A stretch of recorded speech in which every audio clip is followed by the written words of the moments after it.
What's up, guys? Hope you're having a good day. You should be, because things are starting to look up in the world. After a few rough years, things are finally starting to turn, and the crypto market is the best indicator of that. Bitcoin is back at $91,500 at the time of recording, and we know it is an absolute inevitability. It's only a matter of time before Bitcoin hits $100,000, which is crazy. If you've been watching my channel for a long time, you'll know I'm very passionate about crypto. I spend a lot of time researching and trading crypto.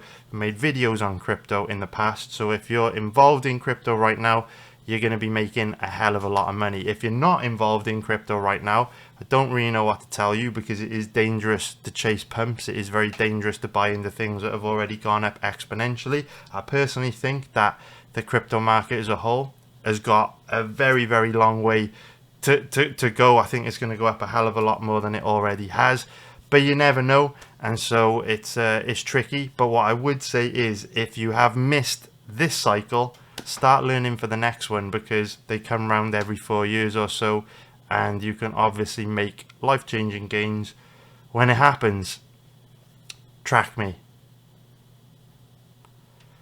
So yeah, if you missed this pumpage, it's dangerous to chase it now, but start learning now, and then in 4 years' time, you'll be in a much better place to take advantage of the next cycle. So what's also really cool is we're doing great in live betting. Feels like, you know, old times, very easy. Mate, I've kind of fucked that up, but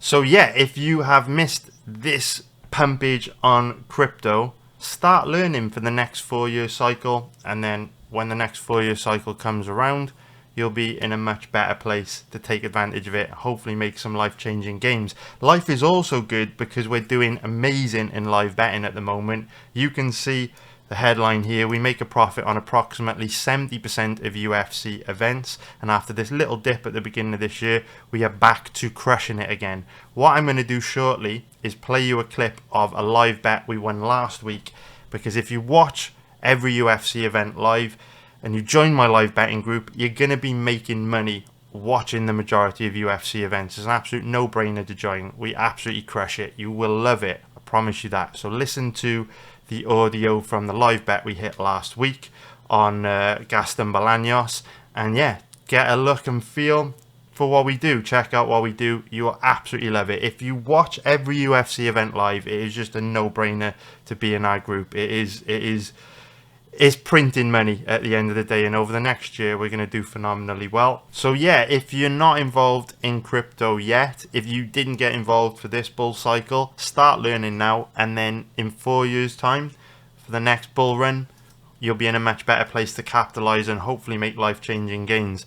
I got into crypto in the summer of 2017, so this will be my 3rd bull cycle in crypto, and every time you go through one, you learn how to navigate them a bit better. So you know what they say, the best time to start anything worth starting is right now. Well, actually, the best time is yesterday. The second best time is now.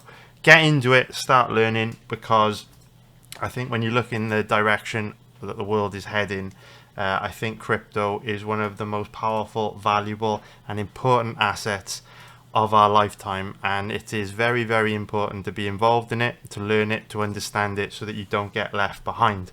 Life is also good right now because we're absolutely crushing it in live betting. As you can see from the headline here, we make a profit on 70% of UFC events, approximately 70% of UFC events.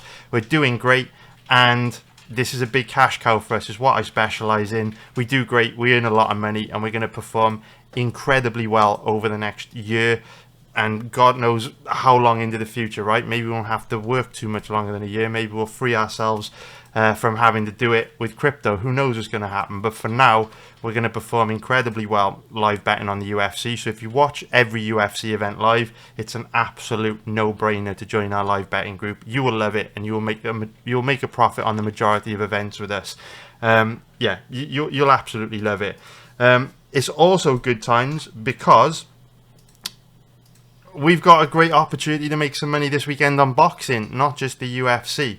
So Jake Paul is fighting Mike Tyson, and I think Jake Paul is a very, very good value bet this weekend. I think he wins a very high percentage of the time. So later on in the video, we're going to be explaining the reasons why. It's a little bit awkward that I'm placing a big bet on Jake Paul this week because I've actually named my new puppy Tyson. You can see him here. He's an absolute legend. We've talked about him over the last few weeks in these YouTube videos. We finally got him. He's an incredible dog. He's very loving, good-natured, friendly. He's getting on great with our other dog, Kiko, as well. So here he is. So it's a little bit awkward that I'm betting Jake Paul because we've kind of named him after Mike Tyson. The reason why we've named him is Tyson is because, well, he's quite scrappy, he's quite tough. He doesn't like to back down or take a backward step. So here he is with my other dog, Kiko. And yeah, they're absolutely incredible. So, you know, hopefully Jake comes through for us and we don't get punished by the universe for betting against the fighter who we've just named the dog after. That's a little bit awkward. So anyway, before we get into breaking down these UFC 309 fights, what I want to do is play you a quick clip of a live bet that we hit on last week's event. So we hit a very nice winner at very good odds on Gaston Bolaños, and this clip is going to give you some insight into how we do things in the live betting group, how things work, so you can see if it's right for you. Like I say, we make a profit almost every week at this point live betting on the UFC. So if you watch every event live, you're literally crazy not to give it a try, because eventually we'll hit the member cap, we'll close the group down, there won't be any more spaces available. So get in now while you can. And here's a clip of a winner we hit last week. All right, so into this next one, boys. This is an interesting fight because Romios is quite a big favourite, but he doesn't look very good in his past fights. Very, very low-level fighter. We know Gaston Bolaños has got a background in traditional kickboxing. He's a very technical striker, cardio for days, tough as nails, very, very dangerous striker.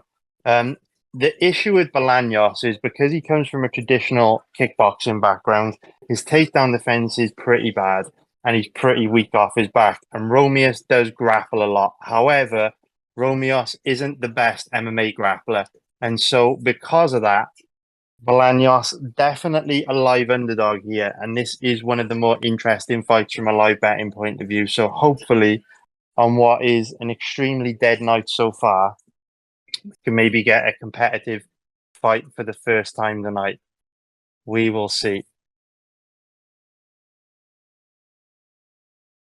So obviously, live betting strategy is Bolaños needs to keep the fight standing.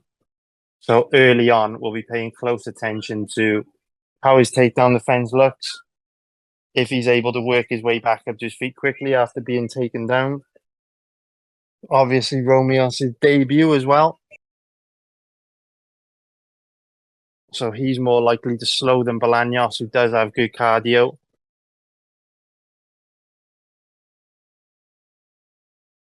Bolaños looking very confident as he walks to the octagon.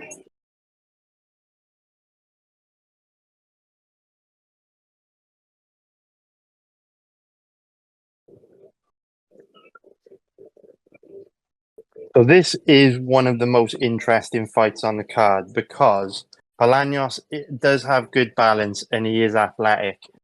So if he has made just a little bit of an improvement to his ability to work his way back up to his feet, I do think Romios is in a lot of trouble here because there's no doubt that Bolaños is by far the better striker out of the two.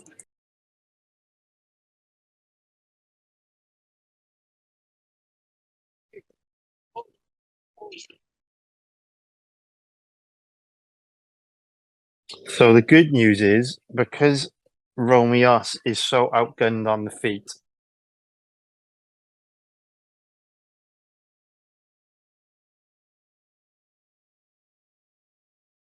he should be forced to grapple pretty early, which will give us a lot of information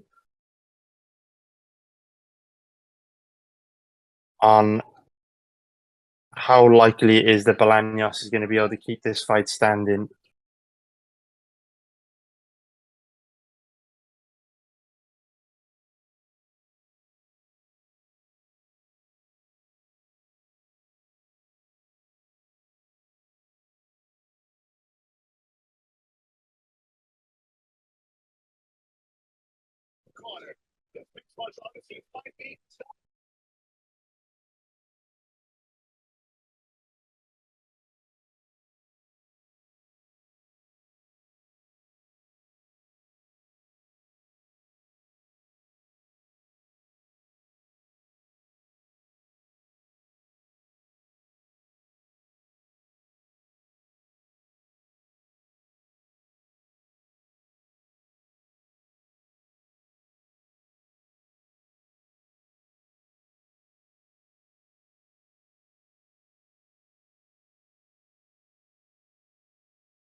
Bolaños looking very confident here before the start of the fight. Romeus' debut. It is quite interesting, though, how Romeus is quite weak off his back himself. So here we go.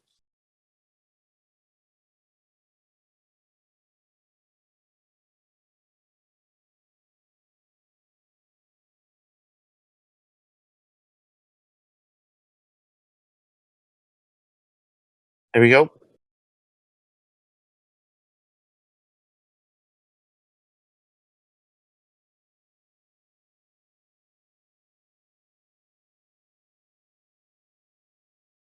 Both guys exchanging heavy leg kicks early.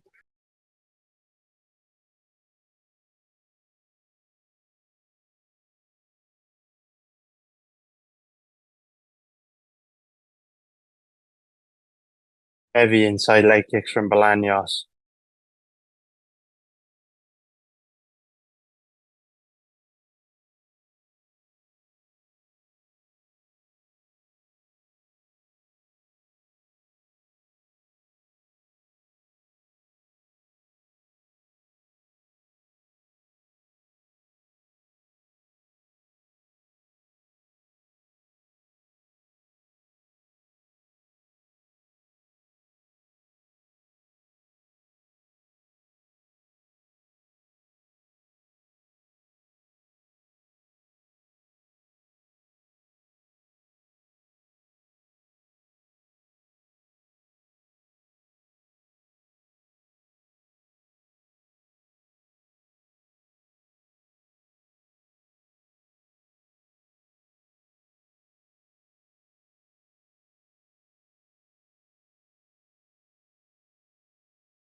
His body kick from Bolaños, inside leg kick.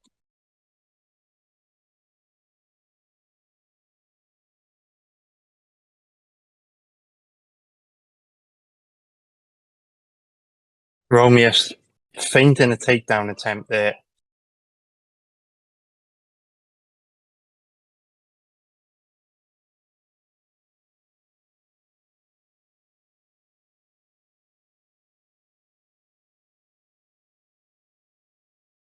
Bolaños is chipping away at Romeus on the feet. Only going to be a matter of time before we get another takedown attempt from Romeus, though. Bolaños can be quite weak off his back.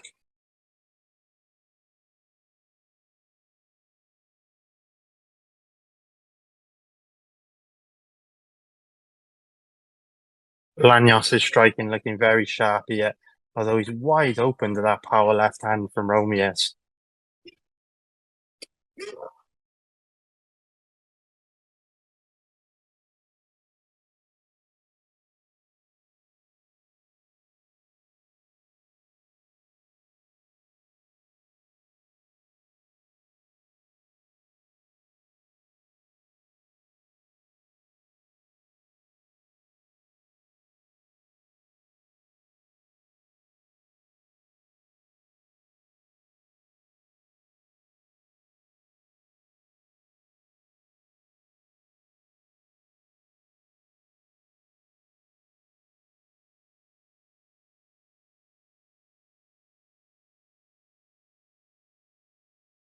So good first round for Bolaños, was taken down, but Romius got over aggressive on a back take, quickly popped back up to his feet.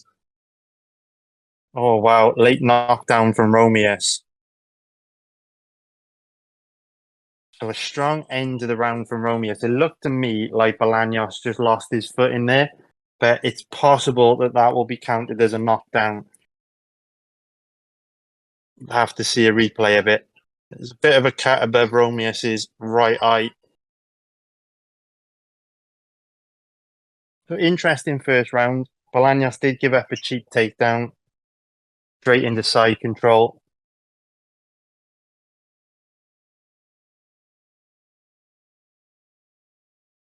With that, guys, I'm going to recommend a 1 unit bet on Bolaños at odds of 1.83. That's 1 unit Bolaños, 1.83. That's 1 unit Bolaños, 1.83. 1 unit Bolaños, 1.83. You guys can hear me, yeah? You guys hear me? Let me know if you can hear me, guys. 1 unit Bolaños. Yeah, 1 unit Bolaños, guys. So the reasoning for this bet is I think there's a pretty good chance that Romius is going to adrenaline dump here. He's been struggling to get the takedown and keep Bolaños down. Bolaños is relatively scrambly at times anyway. Bolaños is outstriking Romius. Romius has got damage above the right eye. Towards the end of that round, Romius was starting to look tired, indicating to me that he is starting to fade a little bit. So with this being Romius's debut, we know Bolaños's cardio is good. Romius himself is quite weak off his back. We saw a bit of that in round one. In on a takedown again here. He gets it. Bolaños immediately back up to his feet. And this is the kind of thing that will tire a guy like Romius out. He's exerting a lot of energy here on these takedowns to, at the moment, not achieve very much. Bolaños trying to break the grip of Romius and turn into him. Romius looking to take the back.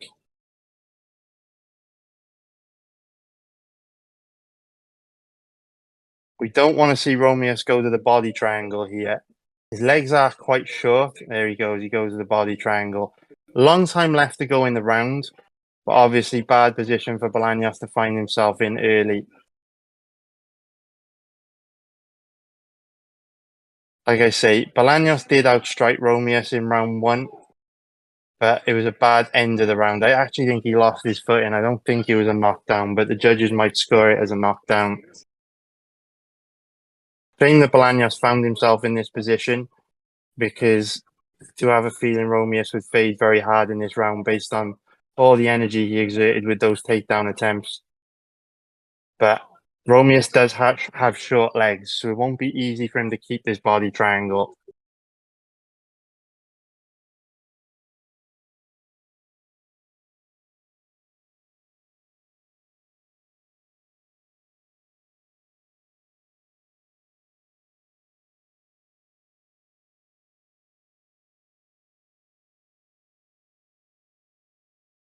Well, 3 minutes left to go in the round.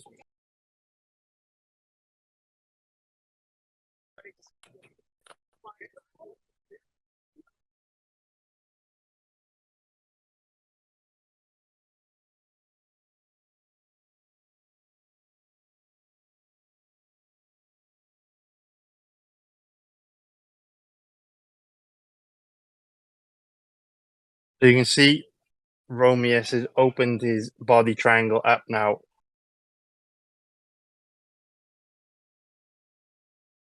And so Bolaños just needs to start pivoting to his right, giving his back up now.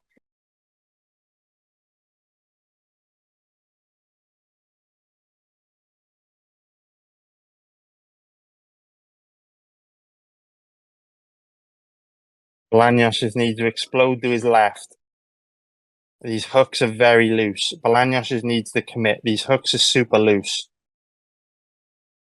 Just needs to commit to his left. He can wind up on top. Bolaños is so close to being out of trouble here. He just needs to explode out of here.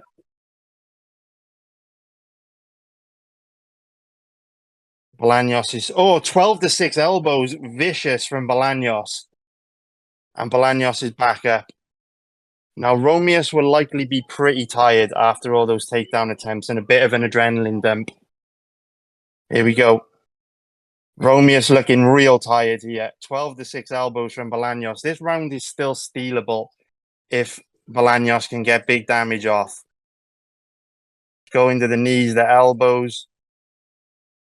Obviously, Romeus had a big period of back control, but damage in the business end of the round can outscore that. Nice elbow on the inside from Bolaños. And Romeus gives up a takedown. Romeus is exhausted here, guys. Romeus is exhausted here. I had a feeling he would adrenaline dump after committing so much energy to the takedowns. And that's what we're seeing at the moment. Bolaños stealing this round. Could we snipe a winner tonight, guys? Could we snipe a winner? Could we snipe it? Could we snipe a winner, guys? Get a nice clean profit here.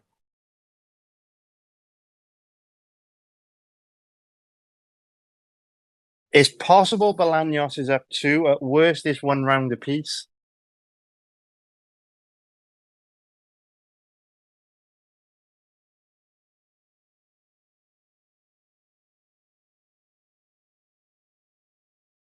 So big end of the round for Bolaños. It's at worst 1 round apiece. Bolaños definitely stole that round, and we know that Bolaños is a cardio machine, whereas Romeus in his debut after exerting that much energy on takedowns has likely adrenaline dumped. Guys, can you hear me okay? The chat is real quiet. You guys all good? It's a nice one, boys. Nice one, nice one, nice one. Come on, boys. Can Bolaños get this over the line for us? With how difficult tonight's card has been, if we keep this winning streak going by sniping another profit tonight, it is bullish times. Bullish times. So Romeus will likely be pretty tired after all of that grappling in his debut.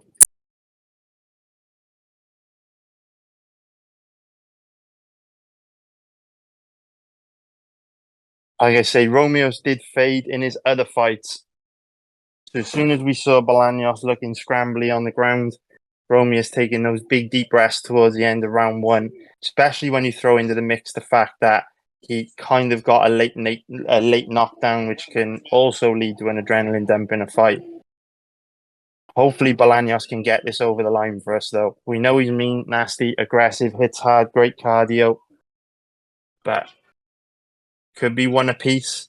Needs to get the job done in round 3. Can't afford to give up a cheap takedown, get his back taken, and get caught in another body triangle. But the problem with Romeus' body triangles is because his legs are short, it is difficult for him to hold body triangles for a long period of time. But he is trying to take the back of Bolaños again here now. It's an awkward position Bolaños has found himself in. 50-50 position. Bolaños has got to pivot into Romeus. Romeus got to try and sneak out, take the back. Awkward position. Romeus trying to sneak out the back. Bolaños trying to free his legs.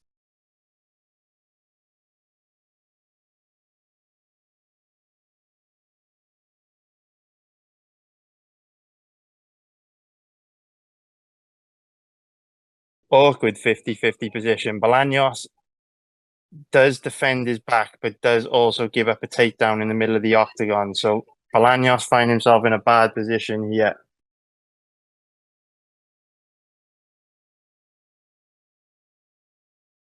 Bolaños with a triangle attempt off his back, the 12-6 elbows as well.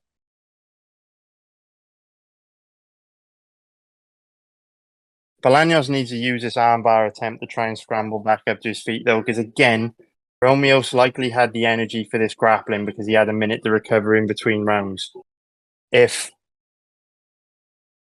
Bolaños can get back up to his feet, Romeos will likely be too tired to take him down.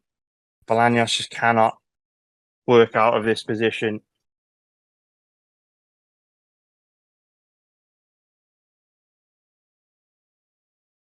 Bolaños crawls over to the cage. Can he turn into Romeos and break his grip here?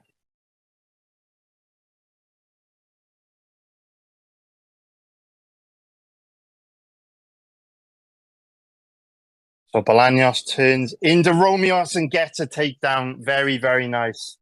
Great work from Bolaños to win that scramble. And again, that just comes down to energy. There's no doubt that Romeos is the better grappler. But when both guys are tired, Bolaños just got that energy just to push through and win those 50-50 positions, those scrambles. Oh, I thought he was going to throw an illegal knee there. Come on, Bolaños. Get this over the line for us, mate. Get this over the line for us, mate. Romeos in on another takedown. Double underhooks for Bolaños, but Bolaños' takedown defense has not been great in the fight so far. He does get double unders. He defends it. Very, very nice.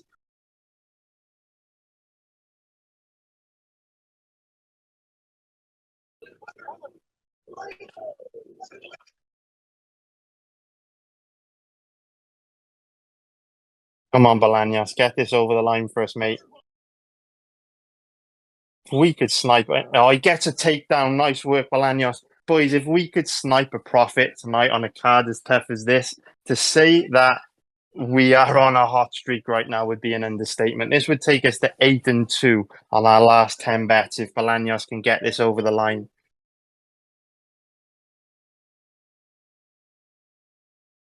Come on, Bolaños, get this over the line for us.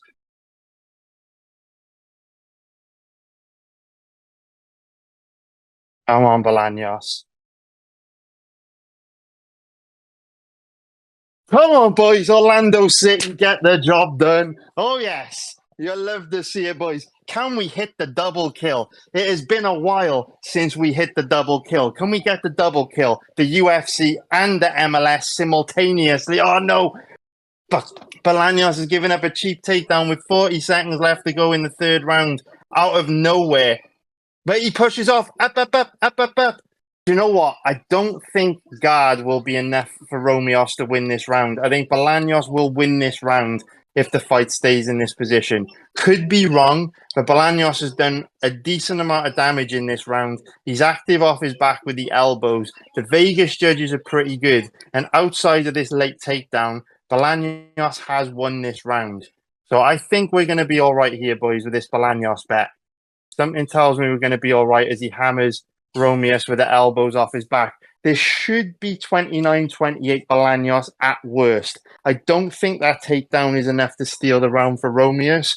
Come on, boys. If we can snipe a profit on the UFC tonight on a card as tough as this, you know we are the best in the world of what we do. We do not fuck around. We are the best in the world, the greatest of all time. And if we can hit a double kill on the UFC and football within a 15-minute period, come on, let's go for the double kill here, boys. Let's go for the double kill. This should be 29-28 Bolaños.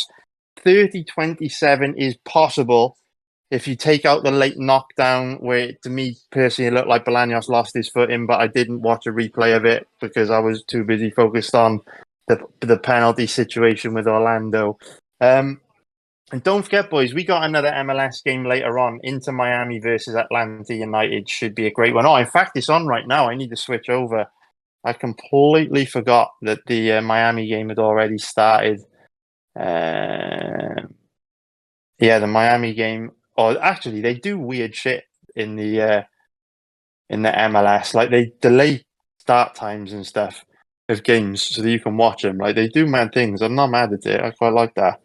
All right, come on, boys. Come on, judges. Say his name. This is the type of decision the judges will get wrong, which is my only concern. But Bolaños should take this. Vegas judges are usually pretty good. More damage. Won the majority of those grappling positions in round 3. A late takedown shouldn't be enough. Come on, boys. We can snipe the profit on this card. That will be one hell of a night's work on a card as tough as this. Come on, boys. Say his name. Come on, boys. Say his name.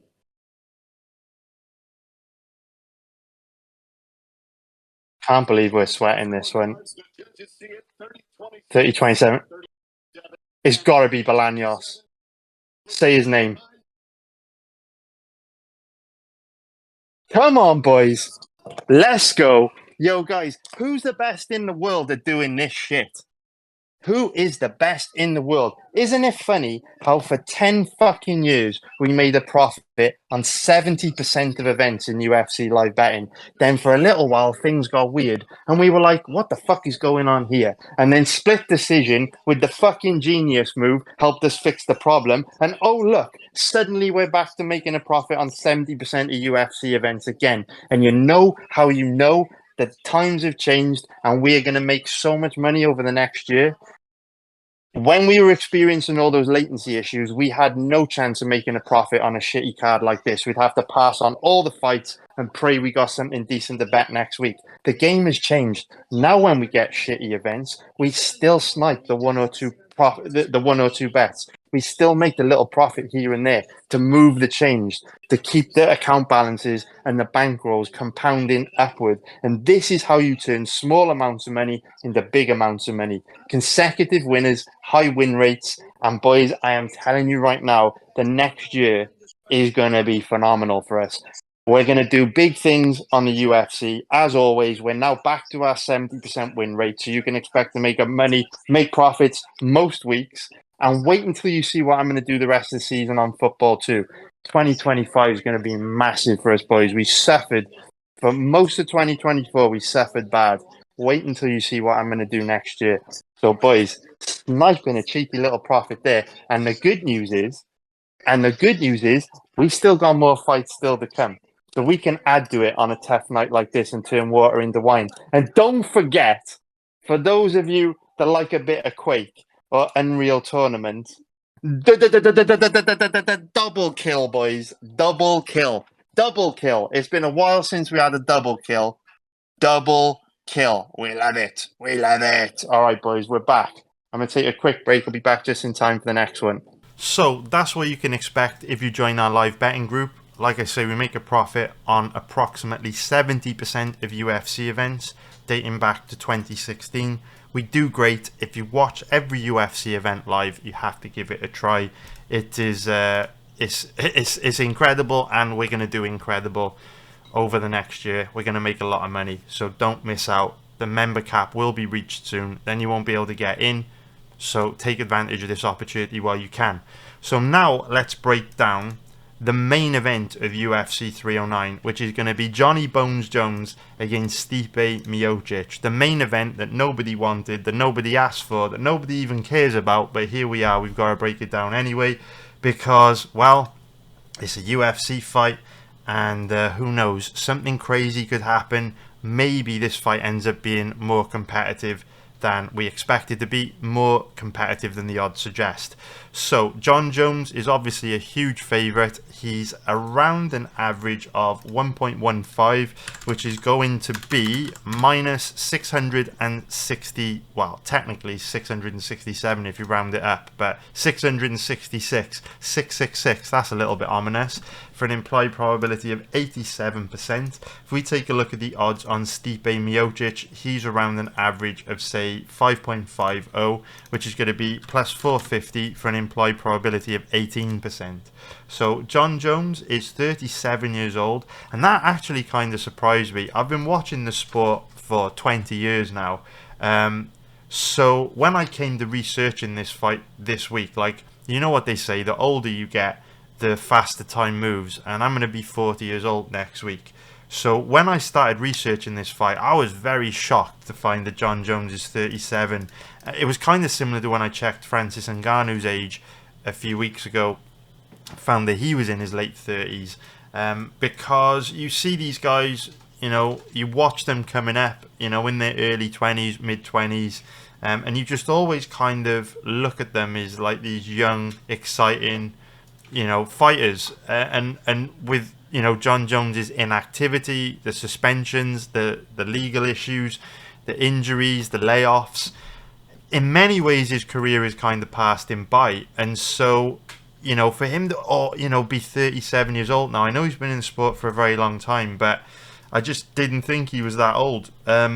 Kind of crazy, but I guess this is what happens when, you know, he's only fought once in the last 4 years. It's no surprise that, you know, him getting old has snuck up on us, because we've only seen him for 2 minutes in the last 4 years. So yeah, Father Time is undefeated. Father Time eventually catches up with everyone. It will be interesting to see how Jon Jones looks this weekend at 37 years old. He's 6'4" with an 84.5-inch reach, but of course Father Time probably not going to hit Jon Jones harder than it's going to hit Stipe Miocic, because he's 42 years old, 6'4" with an 80-inch reach. So both guys the same height. Jones has got about a 5-inch reach advantage, which we know is pretty huge for Jones because he knows exactly how to use it. And we can also see that Jones is 5 years younger than Stipe Miocic, which is a pretty big deal at this stage in their careers, because we know this is a young man's game.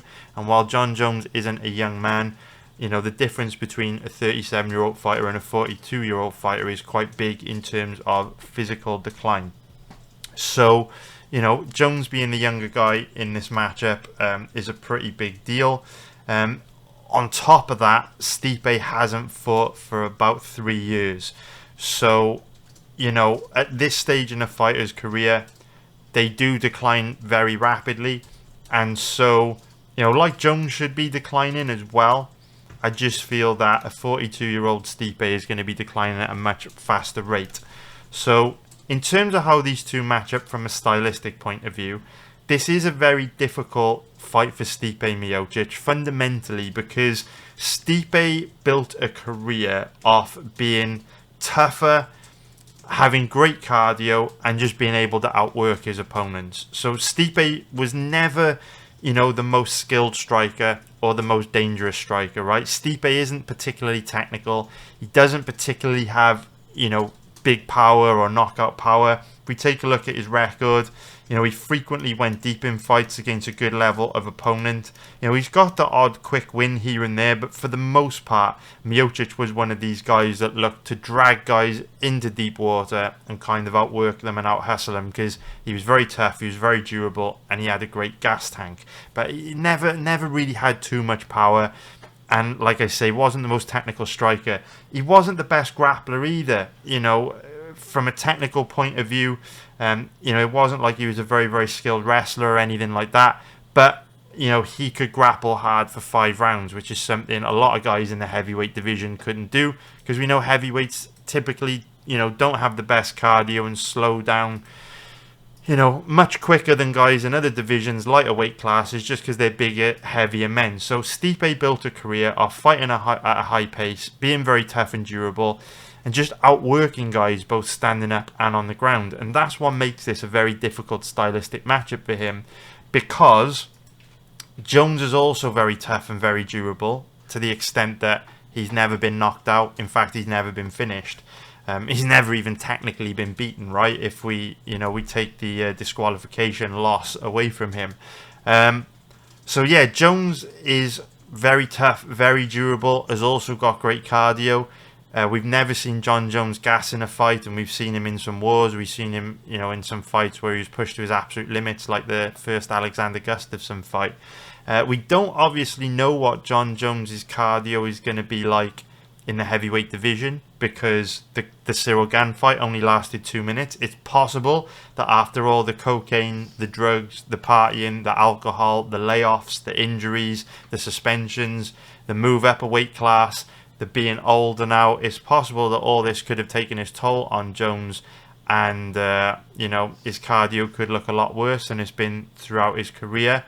But we don't know, because we've only seen him at heavyweight once, and the fight ended very quickly. Now, Jon Jones is very famous for saying that, he used to do cocaine the night before fights and party and stuff, and then go in and beat some of the best guys in the world. But he was doing that in his early 20s to mid 20s, and we know it's not as easy to get away with those kind of things as you get older. So will that kind of lifestyle catch up on Jon? Whereas Stipe appears to have been a model professional his entire career. He's a family man.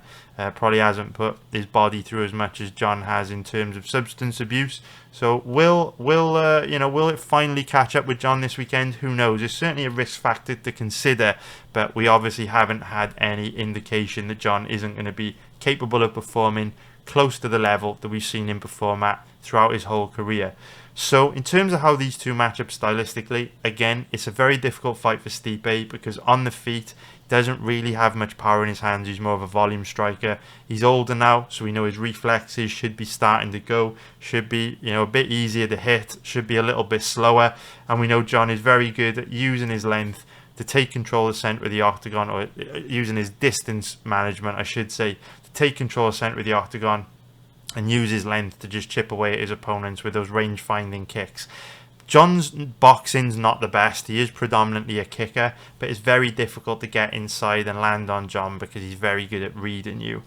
Jon also has a base in wrestling, a background in wrestling. He's extremely difficult to take down, virtually impossible to hold down. I think DC took him down one time, but he immediately scrambled back up to his feet. Stipe's never been the most physically imposing MMA grappler. He's been more of like a grinder that likes to wet blanket you and wear you down. It's not going to be easy to do that to Jon with how good Jon's defensive wrestling is. So, yeah, this is one of those fights where, from a technical point of view, Jon Jones is better than Stipe everywhere. He's obviously younger, cardio's great, tough, durable. There's no real legitimate path to victory here from Stipe. Now, if you've watched the video for the live bet that I posted earlier in this YouTube video of our winner on Gaston Bolaños last week, you will know that, when I'm live betting these fights, right, or when I'm breaking these fights down to identify pre-fight bets, what I'm always trying to do is establish paths to victory for both fighters, so that when the fight is taking place live, I can identify in the very early stages of a fighter being on a path to victory that I've seen in the research, that we can then live bet to obviously make a profit from. We do incredibly well at that. We perform incredibly well on live betting over the long term. And so, when I'm researching a fight like Jon Jones and Stipe Miocic, you've got to keep a very open mind to all possibilities, right? So, you understand what the most likely outcomes are, but the way you really make a lot of money live betting, and the reason why I consider myself to be the best in the world at it, and why I've made so much money over such a long period of time at such a consistent win rate, is because I take the time to really think deeply about matchups and all the different ways that they can go, so that in the event that something very unlikely starts to play out, I can identify it very early and live bet on that. So I'm always thinking in terms of like devil's advocate, worst case scenarios, and crazy things that could happen that other people just won't see coming. And that's where you can make the real nice profits, by getting in early live. Because of course, when it comes to pre-fight betting, this is a very difficult fight to bet.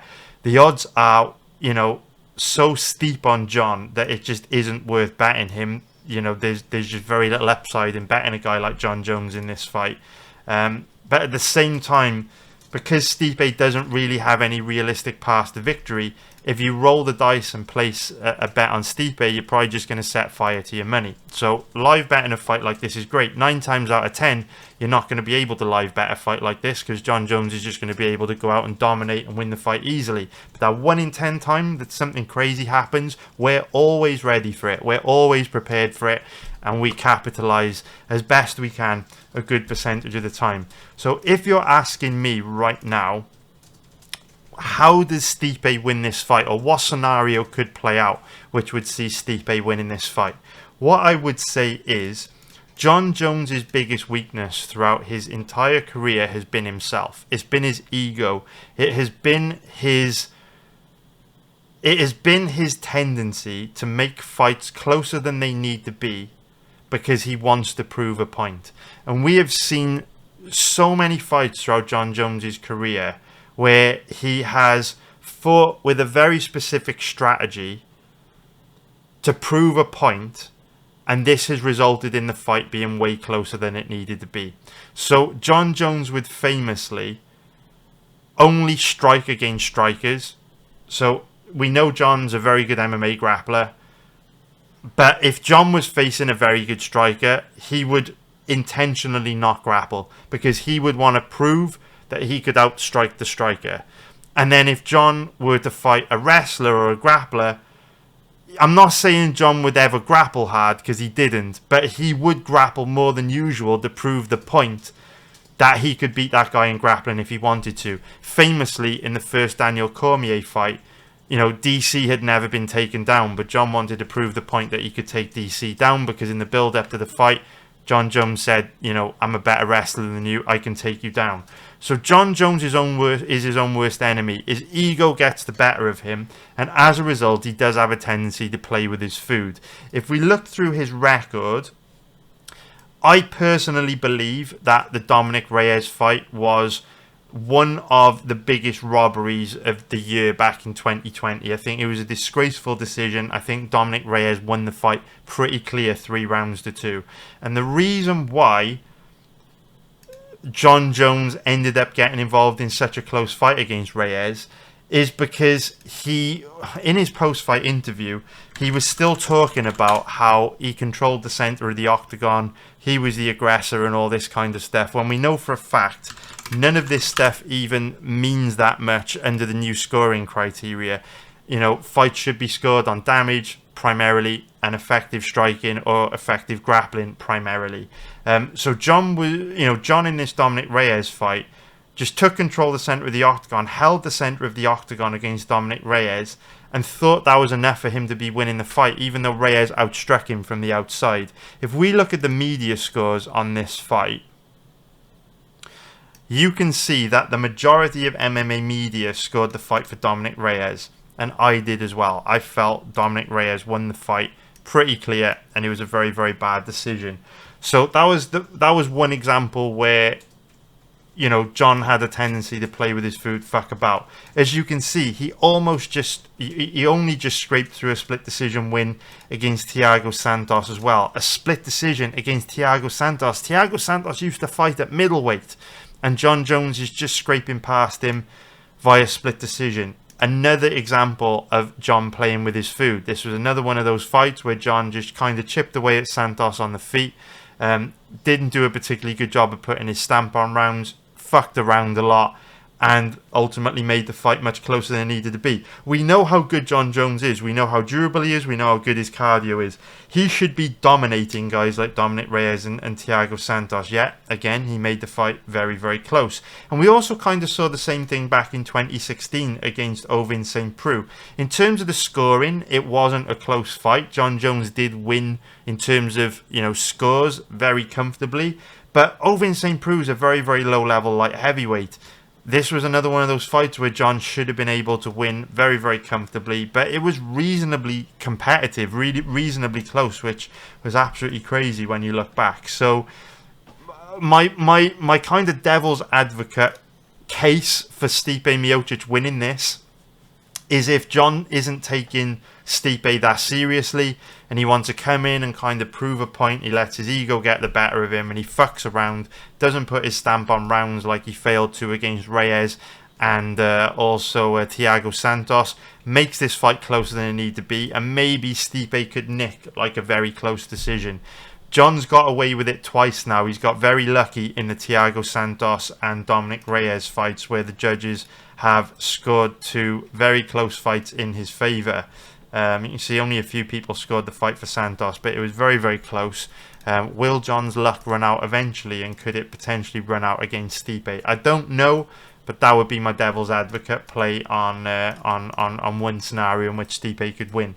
So in terms of the over-under on this fight, the over 1.5 rounds is very, very interesting to me, just because Stipe is very tough, he is very durable, and Jon isn't typically a finisher. So if we look at his record, he's only had 1 finish under the 7.5 minute mark in his last 6 fights. And prior to that, if we count back, you know, even further, how many fights is this? 1, 2, 3, 4, 5, 6, 7, 8, 9, 10, 11. So he's only had 2 first round finishes in his last 11 fights. And this just speaks to, again, Jon being one of these guys that likes to play with his food. So the 1.5 rounds is very interesting to me. He did obviously get a quick finish against Cyril Gane, but I think that said more about Cyril Gane's lack of ground game than it did, you know, how dangerous of a guy Jon Jones is. We know Jon Jones likes to chip away at guys on the feet. Stipe is likely absolutely shot at the age of 42 years old, but even then, you know, he still managed to survive 6 minutes against Francis Ngannou, and prior to that, had only been knocked out 1 time in a lot of fights against DC. So the over 1.5 rounds, why did I close that down? That was a mistake. The over 1.5 rounds is a very interesting bet to me on this. I may pull the trigger on it, haven't decided yet. I will let you know in the Discord if we decide to hit that. In fact, it's pretty likely I will. It's pretty likely I'll take a gamble on the over 1.5 rounds. We perform very well on bets like this. I'll let you know in the Discord if I pull the trigger. I haven't bet it yet. I will go back and watch Stipe Francis Ngannou for a second time, just to kind of gauge what Stipe's movement and durability is like the last time we saw him. Of course, the risk is it's been such a long time since we saw Stipe. He could look absolutely shot now, but Jon doesn't really have much power in his hands. He's never been the most dangerous striker, you know, more of a volume striker. When he has gone knockouts in the past, he's set guys up for it over a decent period of time. Jon's never really had that killer instinct, and I feel when he's finished DC in the past, it's been because there's been bad blood in the fight, and again, you know, he wanted to come out and make a statement. Will old habits die hard, and will Jon Jones revert back to his kind of passive, tentative style against Stipe? You know, Stipe's a tough fucker. Over 1.5 rounds is pretty interesting to me. In terms of most likely outcomes for the props, I do think the most likely outcome is Jon inside the distance, because Stipe's 42 years old now. I just don't see him being able to hang in there for 5 rounds, 25 minutes with Jon Jones. But obviously the odds are absolutely terrible.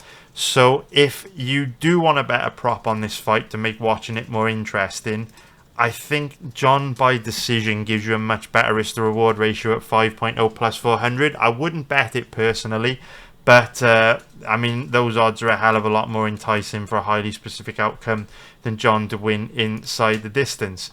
So I hope you found that breakdown useful. Alright guys, we're back actually a couple days after I recorded the initial intro for the video and the Jon Jones breakdown. I just haven't had time to finish doing these breakdown videos this week. There's so much happening in crypto right now. Like I say, these opportunities only come around once every 4 years. So yeah, there's just so much opportunity in crypto right now. It's just hard getting the time to do videos like this, because like I say, we might only have a few weeks or a few months with crypto running like it's currently running to make those life-changing gains. And I've been preparing for this for like, well, I guess you could say 6 or 7 years since I got into crypto back in 2017. But you know, in terms of building my strategy and my plan for this bull market, just been working on this for like the last 3 years. So really important at the moment. I just make the most of it.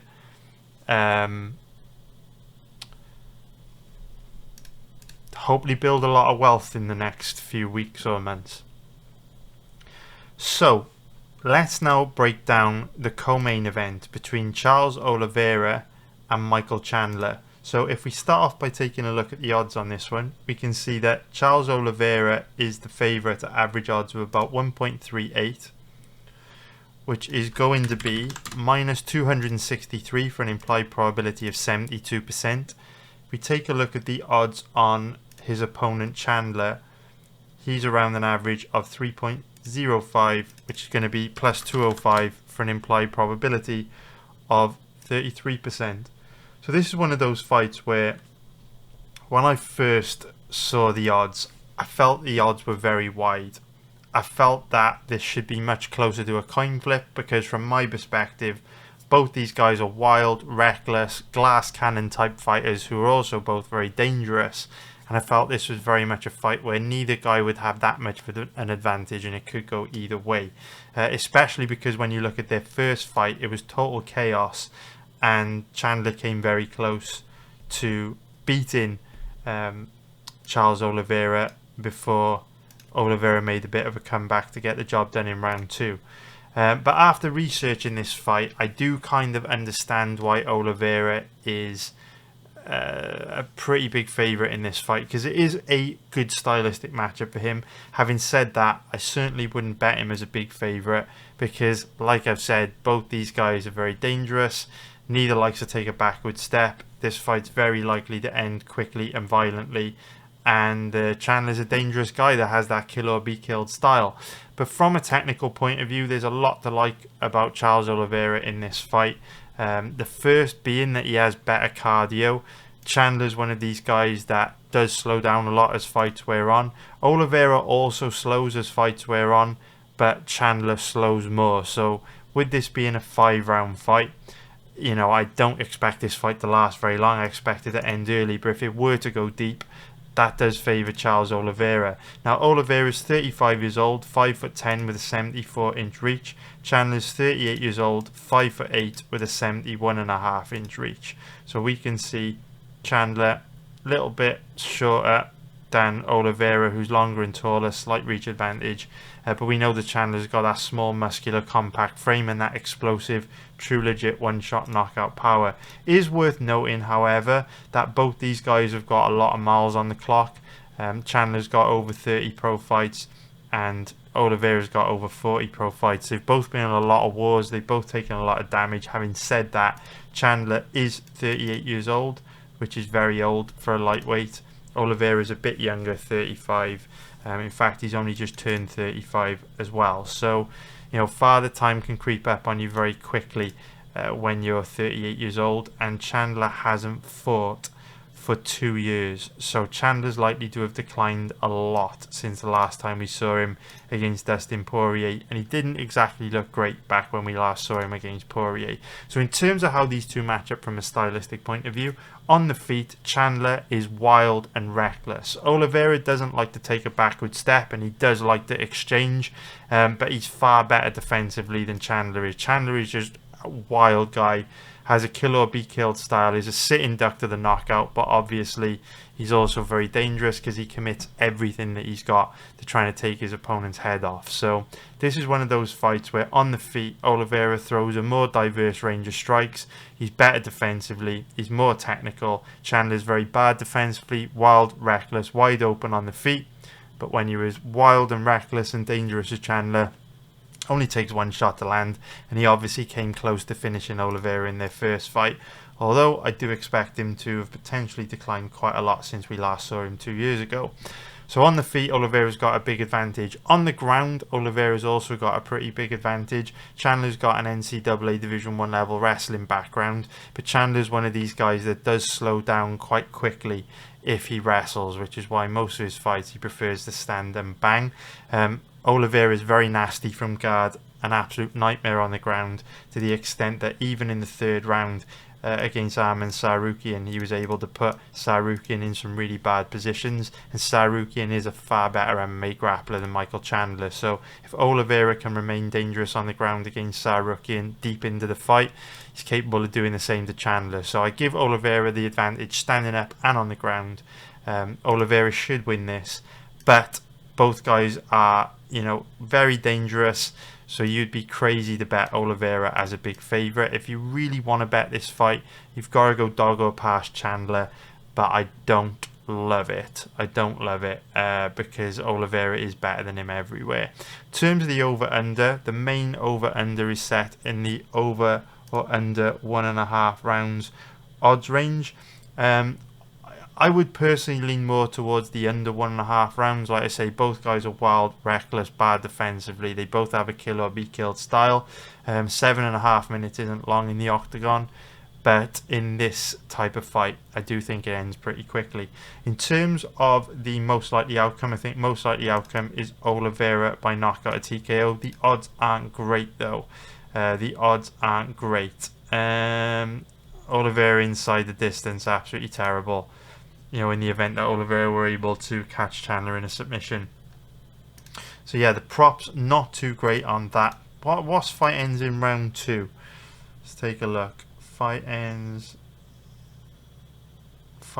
won't start round 3. That's not bad. Fight won't start round 3, 1.54. That's not bad. Fight won't start. I'd be surprised if it went to the 3rd round. I'd be very, very surprised. So that's quite a decent prop there. Fight won't start round 3. So I hope you found that breakdown useful. Now let's break down the next fight on this card, which is going to be Bo Nickal versus Paul Craig. So Bo Nickal is one of the biggest, in fact he is the biggest favourite on the card. The average odds are about 1.08, which is going to be minus 1,250 for an implied probability of 93%. If we look at the odds on Craig, he's around an average of 8.50, which is going to be plus 750 for an implied probability of 12%. So Nickal, 28 years old, 6'1" with a 76-inch reach, and Craig, 36 years old, 6'3" with a 76-inch reach. So we can see both guys about the same size. Craig is 8 years older than Bo Nickal, and that means that the younger fighter wins around 68% of the time when there's an 8-year age gap in a fight, which obviously is a strong trend in Nickal's favour before we get into matching up how these two, or discussing how these two match up stylistically. So on the feet, we know that Craig is pretty bad defensively, doesn't like to engage too much.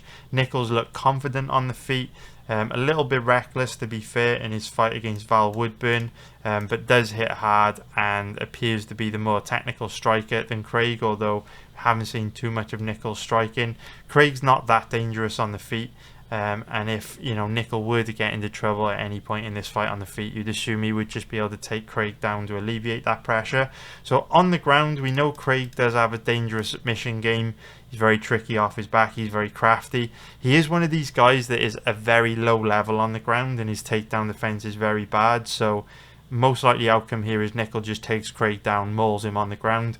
But Craig has submitted a lot of guys on the ground, in past fights where he's initially been struggling. I think this is because Craig's one of these guys that is so bad on the ground that he lures guys into a false sense of security, and then he kind of explodes to life, traps him in a bad position, and gets that fight ending submission before they have a chance to react. So even though Bo Nickal's a very high level grappler, he is only 6-0. He is quite inexperienced in MMA. He does fit the profile of someone that could get caught in a random flash submission by Craig. So, there's no upside in betting Nickal at an implied probability of 93%. I don't need to tell you guys that. At the same time, very, very, very unlikely Craig wins. Nickal probably takes him down and mauls him. However, Craig has punished many inexperienced MMA grapplers in the past, and Nickal's only had 6 pro fights. So even though he's very, very talented when it comes to collegiate wrestling, MMA is a whole different ballgame. I'm sure Nickal will win, but his odds reflect that very dead fight for betting. So in terms of most likely outcomes, I'd be surprised, or in terms of the over-under, I would be surprised if this fight went to a decision. Obviously, Nichols aggressively pursued the finish in all of his past fights, and Craig does have a tendency to capitulate on the ground when you start putting him in bad positions. We've seen that in his last 2 fights. So Nickel probably wins this inside the distance. The odds are absolutely terrible though. On odds on Nickel knockout TKO, terrible. Yeah, terrible fight for betting. Not much you can do with that one. So I hope you found that useful. Now let's break down the next fight on this card, which is going to be Silva versus Vivian Araujo. So if we start off by taking a look at the odds on this one, we can see that Silva is a pretty big favourite at average odds of about 1.33, which is going to be minus 303 for an implied probability of 75%. We take a look at the odds on Araujo, she's around an average of 3.35, which is going to be plus 235 for an implied probability of 30%. So Silva is 30 years old, 5'5" with a 67-inch reach, and Araujo, 37 years old, 5'4" with a 68-inch reach. So both girls about the same size, but we can see that Silva is 7 years younger than Araujo, which statistically gives her a 67% chance of winning. The younger fighter wins around 67% of the time when there is a 7-year age gap in a fight. Now, to be fair to Araujo, she is a bit of a unicorn in the sense that she is actually still improving from fight to fight. She's actually going to be 38 years old next week. She's got the same birthday as me, the 21st of November. So yeah, she's going to be, she's almost 38 years old. So that is very old for a flyweight. You would expect Araujo to be declining a lot from fight to fight, but to be fair to Araujo, even though she's lost 3 of her last 4, she's put in some of the best performances of her career recently in losing fights. And she isn't really showing any signs of decline. She is actually a lot better today than she was when she first signed for the promotion. So in terms of how these two match up stylistically, both girls have got a tendency to slow down as fights wear on. Yeah, they both have a tendency to slow down as fights wear on. How much each girl will slow and who has the better cardio will depend on who's forced to exert more energy early. For example, if Araujo gets taken down early and is on the bottom, forced to carry Silva's body weight, then Araujo's probably going to slow down more as the fight wears on. But if Araujo can keep the fight standing, force Silva to work really hard for takedowns, then Silva could look more tired in the second half of the fight. You can't look at the cardio of these two in a linear way. You're going to have to pay attention to how much energy they're exerting.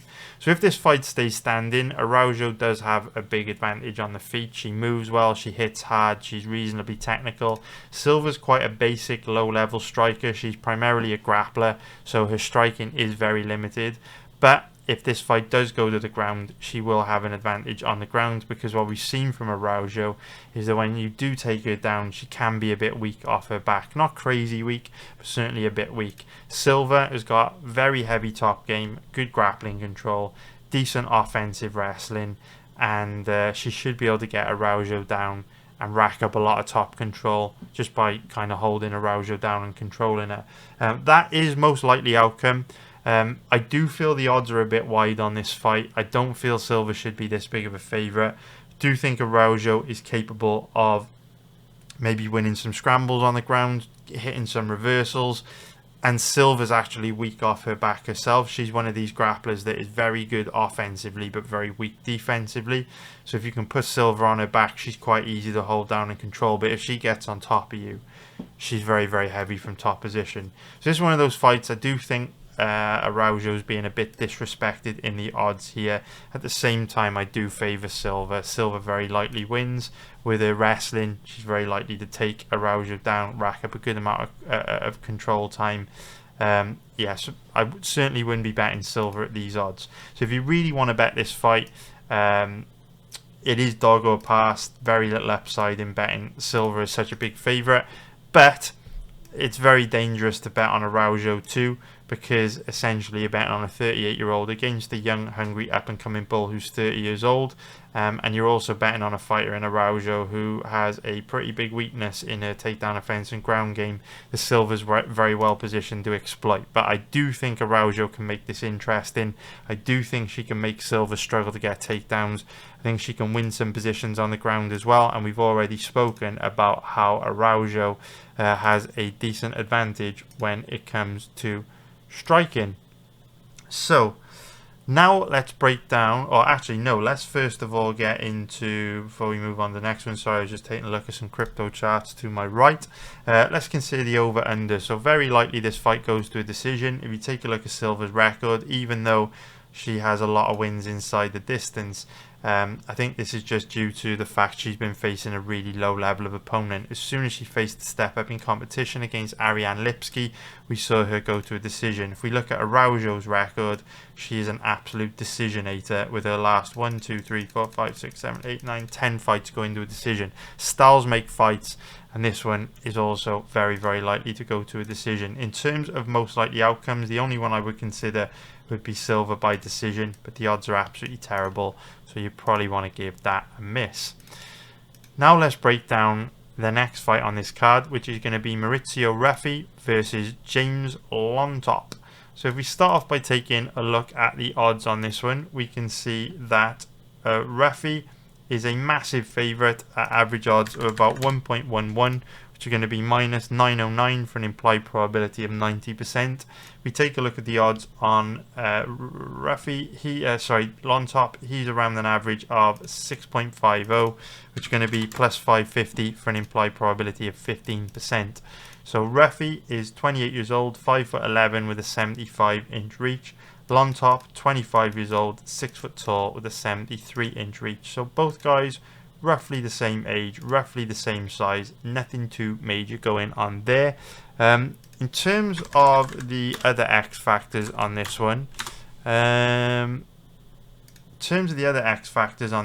this fight is going to be at a catch weight of 165 pounds because Lontop missed weight. He weighed in at 166 pounds, which is obviously a huge miss because the fight was supposed to take place at lightweight. So that could indicate that Lontop's dealing with an injury, an illness or something like that that prevented him from cutting weight or making weight. But obviously we don't know what the reason is that he missed weight by almost 10 pounds, which is a huge amount. But that's not a good thing. That is certainly not a good thing. I mean, it could help Lontop. Maybe he just didn't even try to cut weight and will come in looking better and healthier than ever. That is certainly possible. But, you know, it's a huge weight miss, to be honest. Absolutely massive. So that's a bit of a red flag. Ignoring that, though, because we don't know if, you know, missing weight by 10 pounds is going to help Lontop or a sign of an injury or illness. This is one of those fights where I do feel the odds are a bit crazy. I do feel a lot of wiki capping is going into the odds.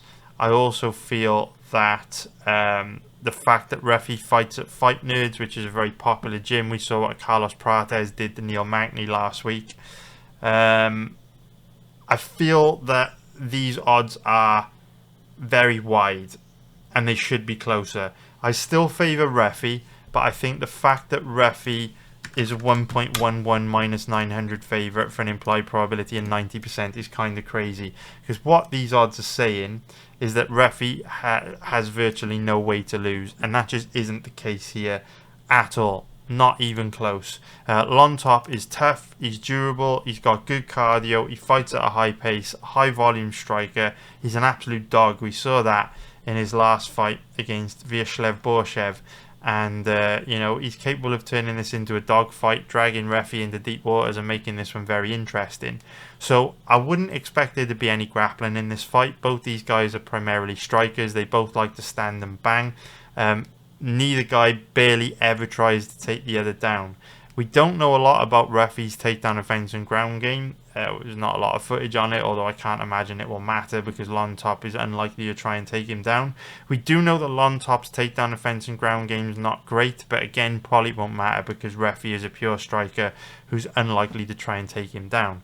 So, if the fight stays standing, there's no doubt that Refy should be favoured. He's more technical, he's better defensively, he moves better, he's got that real sniper style of striking.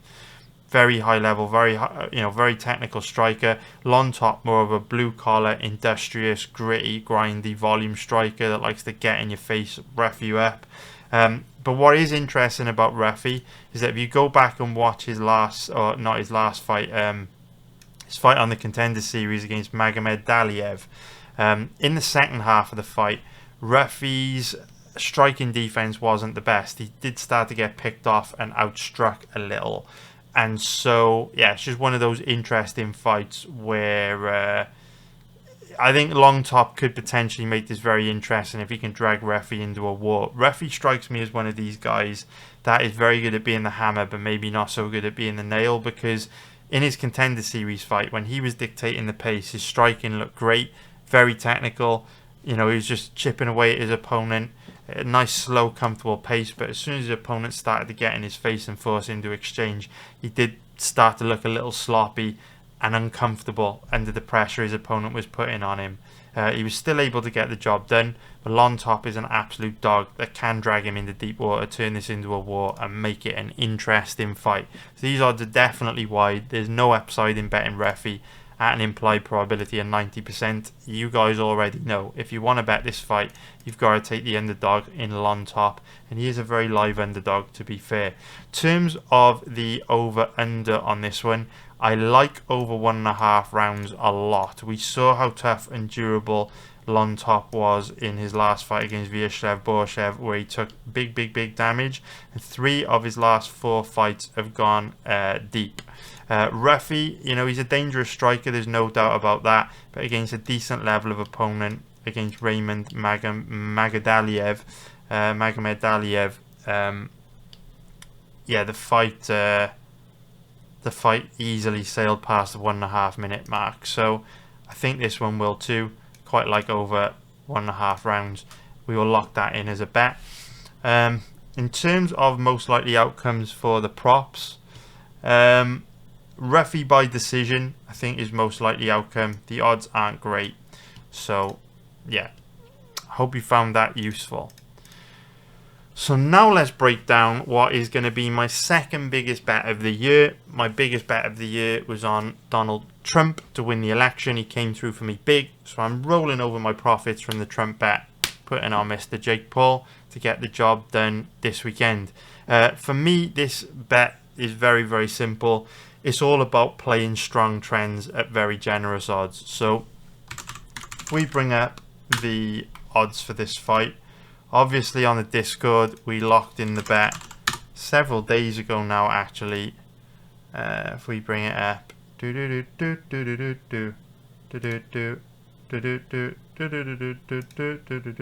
okay, yeah, we locked the bet in 2 days ago at 1.50 minus 200 on the two-way. His odds have declined a bit since then. There's been a lot of odds movement on this fight. You'll actually see, I posted a screenshot. You can see, you know, the odds were better a few days ago when we bet on Mr. Jake Paul. They have declined a bit now, which is understandable. For me, this bet is a very simple one to explain. It's just basically playing the trends. So 57-year-old men or 58-year-old men, how old is he? 57? Where's his age? I can't even see it. It's probably staring me in the face.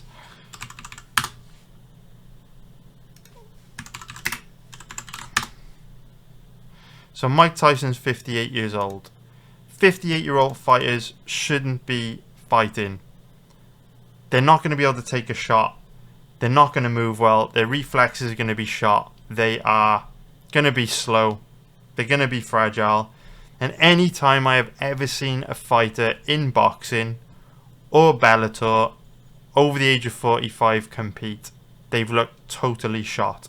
Bernard Hopkins, obviously the exception to the rule. There will always be exceptions to the rule, and perhaps Mike Tyson is the exception to the rule this weekend. But generally speaking, I would say 95 to 99% of the time, whenever you see one of these, you know, legends of the sport, either MMA or boxing, compete in Bellator or boxing, and they're over the age of 45 and they're facing a young, hungry bull, they just get destroyed. They can't move like they used to. They can't take a shot like they used to. Their reflexes, their timing, their speed, everything is gone, and they just look old and they get destroyed. That might not happen this week, but from my perspective, if you bet the young dude, if the odds are playable, Every time you've got a matchup like this, you'll win 9 times out of 10. So I don't really care if Mike Tyson wins this weekend. I don't care if Jake Paul loses. I don't care if I lose my Jake Paul bet, because I know over my lifetime, if I bet the young guy in matchups like this, over the next 30 years, I'm going to make a fuck ton of money. And I'm just playing the trends. It is as simple as that. So we know Jake is durable. We know he's got good cardio. We know he's tough. We know he's got a killer instinct. We know he hits very hard. I just don't see how a 58-year-old Mike Tyson is going to be able to hang with a young, hungry bull like Jake Paul, especially when you throw into the mix the fact that he hasn't fought in about 20 years, especially when you throw into the mix, with the exception of the Roy Jones Jr. fight, but especially when you throw into the mix the fact that, you know, he's been smoking a fuck ton of weed and doing mushrooms the last 10 years. And when you throw into the fact that he pulled out of the first fight scheduled for July for health issues. For me, when you look at the odds we bet Jake at earlier in the week, 1.50 minus 200 at an implied probability of 67%. Again, I'm not saying Jake will win, but that's a fucking gift. That's a gift. It's not very often you get a chance to bet young, hungry bulls who are fast, durable, with good cardio and knockout power against 58-year-olds. And I don't care who the 58-year-olds are. If they're not Thanos or Superman, it's probably worth betting against the old guy. So this is one of those fights where you just don't want to overcomplicate things. You don't want to overthink it. Just think, even if Jake Paul loses this weekend, if I place these kind of bets in this spot over the next 20 to 30 years, I'm going to win 8 or 9 out of 10 bets. So as long as you're not betting these young guys at massive favourite odds like Bo Nickel type odds or Jon Jones type odds, as long as the odds are playable, 1.50 minus 200 certainly is, you're going to make a killing over the long term. So don't overthink it. Bet against the old guy. They almost always look terrible. If Tyson's the exception to the rule, Merry Christmas, hallelujah, and the best of luck to him. Don't even sweat it. Over the long term, we'll make bank placing bets like this.